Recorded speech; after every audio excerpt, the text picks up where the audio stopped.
Salut à tous et bienvenue sur ce nouveau tutoriel qui va vous parler de l'autorig de Duik. Alors j'ai ici un personnage en exemple pour l'autorig, dont le corps est composé de deux parties, qui a un cou et des membres à trois calques.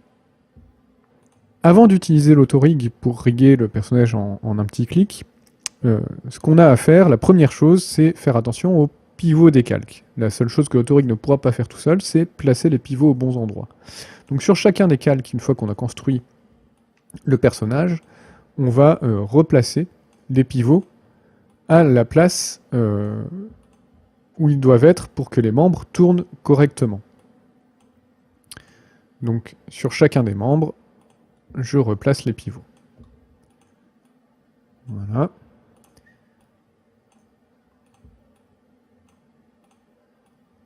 Ici.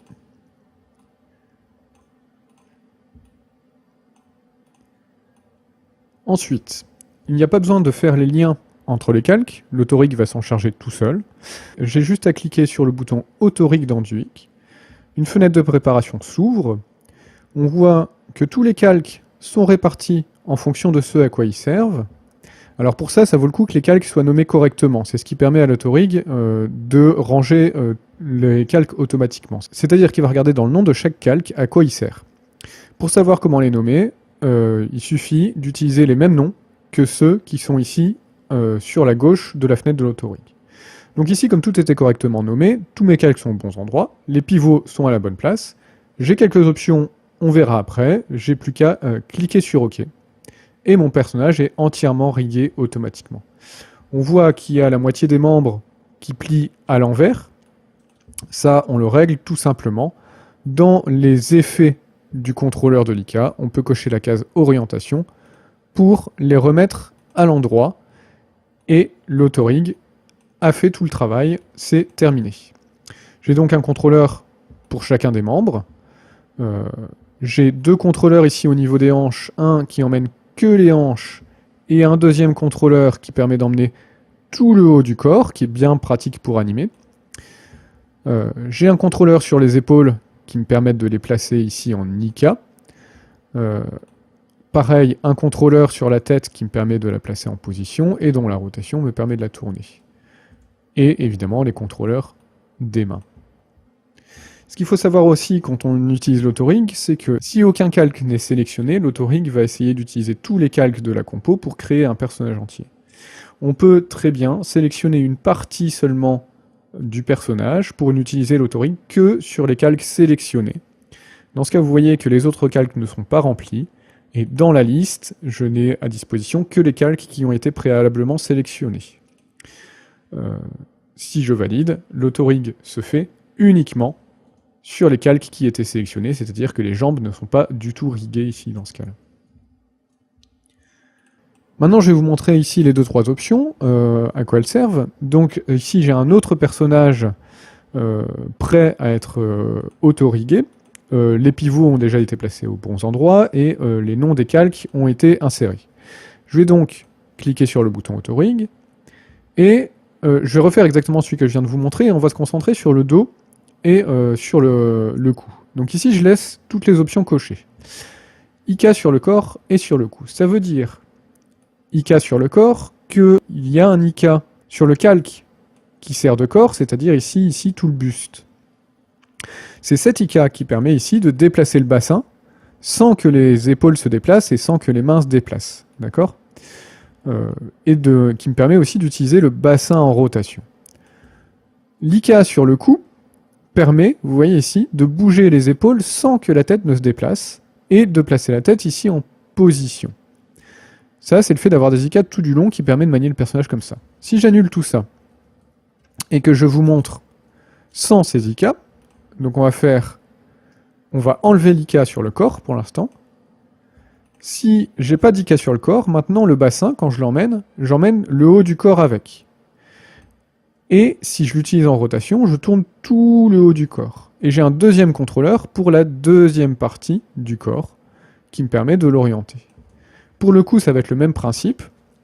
Si je désactive l'IK sur le cou, cette fois-ci le cou au lieu d'utiliser la position, je vais faire une rotation au niveau des épaules et au niveau de la tête pour placer correctement mon cou. Je ne peux pas déplacer en position les épaules puisque j'ai plus d'IK. Pour déplacer les épaules, c'est la rotation du buste qui va servir. Les autres options sont les options habituelles des IK, c'est-à-dire que je peux demander d'avoir du stretch et des contrôleurs FK sur les IK, c'est-à-dire ici, vous voyez, si je coche les deux, j'ai un bras qui peut s'allonger, se stretcher, que ce soit parce qu'on tire sur la main ou parce qu'on tire sur le corps. Ce stretch est réglable dans les effets comme quand on utilise IK hors autorig. Et j'ai aussi demandé à avoir de l'FK, c'est-à-dire que je peux désactiver l'IK pour animer mon bras en utilisant les rotations en FK.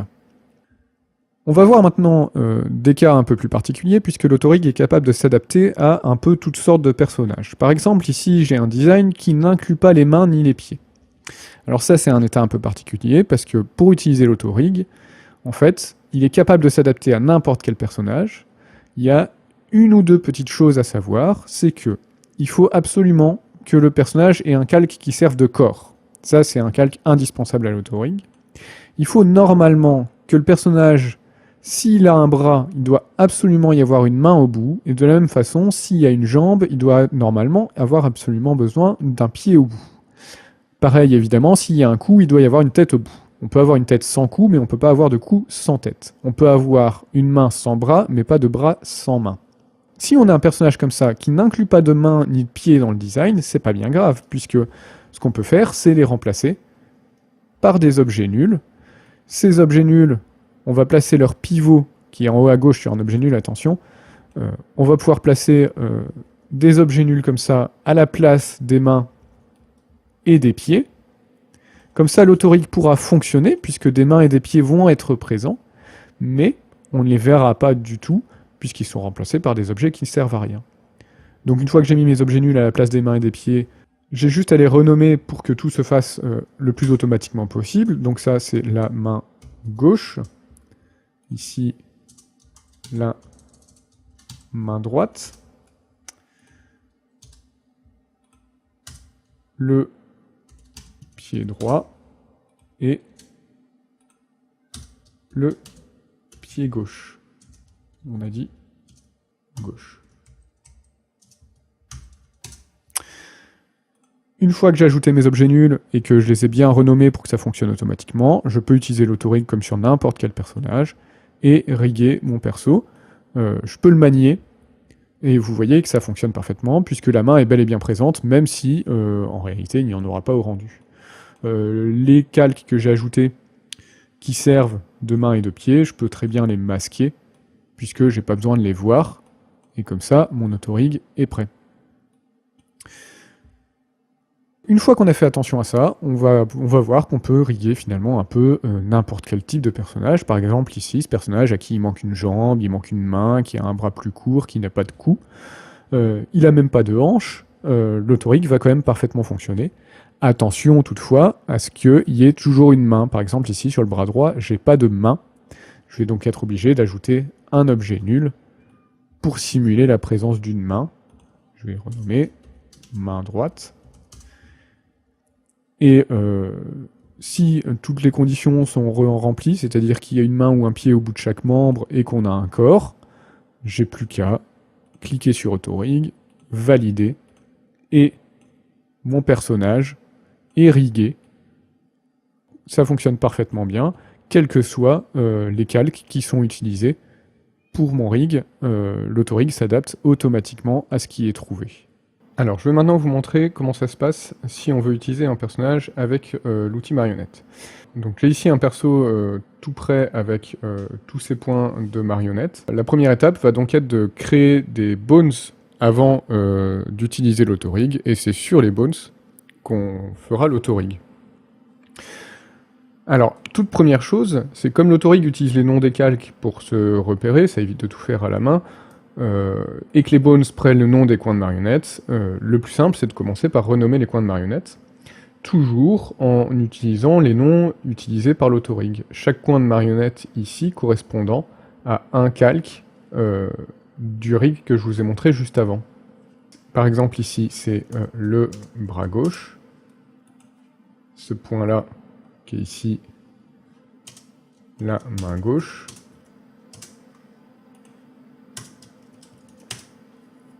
Voilà. Maintenant que j'ai tout ça qui est disponible, je vais pouvoir tout simplement créer des bones. Donc je sélectionne le calque de mon personnage et je clique sur le bouton Bones. Duik fait automatiquement tous les bones du personnage. Je peux tester rapidement ce qui se passe. Et on se rend compte d'une chose, c'est que il va manquer quelque chose pour contrôler le bout des extrémités, c'est-à-dire les mains, les pieds et la tête. J'ai aucun moyen de la tourner avec simplement de l'outil marionnette. C'est ce que j'expliquais dans le tutoriel numéro 5, astuces sur les IK. Le truc, c'est d'ajouter aux extrémités à chaque fois un point de marionnette en plus pour la tête, les mains et les pieds. Ces points de marionnette en plus vont me permettre de faire tourner les extrémités. Je vais juste les renommer rapidement. Donc ici, c'est N-foot, on va appeler ça.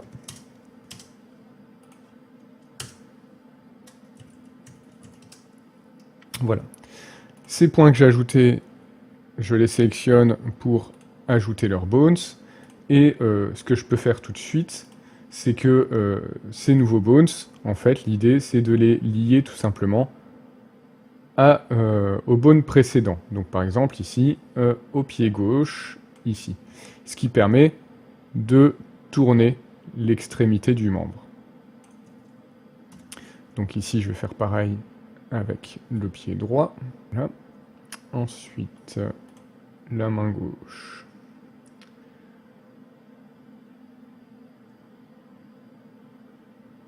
La main gauche.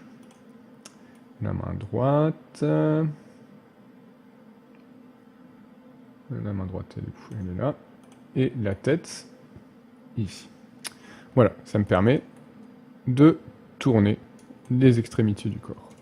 Maintenant que tout ça est prêt, je vais pouvoir utiliser l'autorig comme tout à l'heure.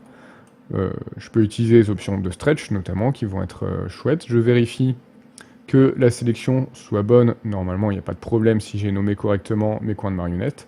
Et je valide.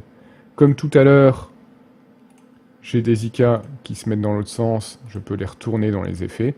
Et je peux maintenant manier mon personnage avec son stretch comme si il était rigué avec des calques séparés, c'est-à-dire que l'autorig fonctionne très bien aussi sur les bones de la marionnette.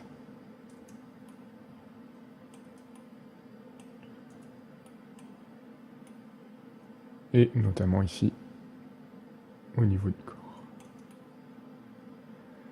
Voilà, j'espère que tout ça, ça vous a plu, que vous allez pouvoir vous amuser avec l'autorig et les personnages, et à bientôt pour un nouveau tutoriel sur duduf.net.